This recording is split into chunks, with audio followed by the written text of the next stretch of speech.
3 ways on how to maintain consistency in your relationship. Number 1, keep your word.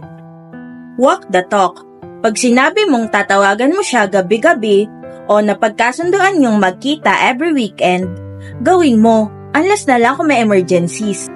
If may time na hindi ka makakakommit, say sorry and make sure na makakabawi ka. But don't make it a habit na walang natutupad sa promises mo. Don't let the tampo lead to distrust and resentment. Number 2, communicate regularly and openly. Talk every day, kahit saglit lang. However, kung nagtatrabaho ka sa lugar na walang signal or bawal mag-phone, mag-message ka agad pag pwede na. Make sure to catch up with your partner para wala kang ma-miss out. Then, communicate your real thoughts and feelings to your partner.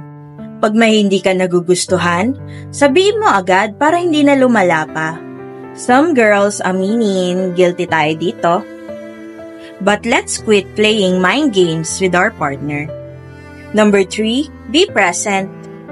Yung iba sa atin, ayaw nang nakatingin sa iba or hindi nagre-respond ang partner natin pag nagsasalita tayo.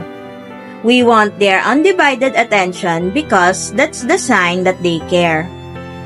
Kaya pag magkasama kayo, make sure na mararamdaman talaga niya ang presence mo. Kung magse-cellphone lang kayo habang magkasama, mas mabuti pa umuwi na lang kayo at mag-chat. Char! Consistency is the key to free a doubtful heart and secure trust. So stay consistent with your commitment and your love for each other will forever be existent.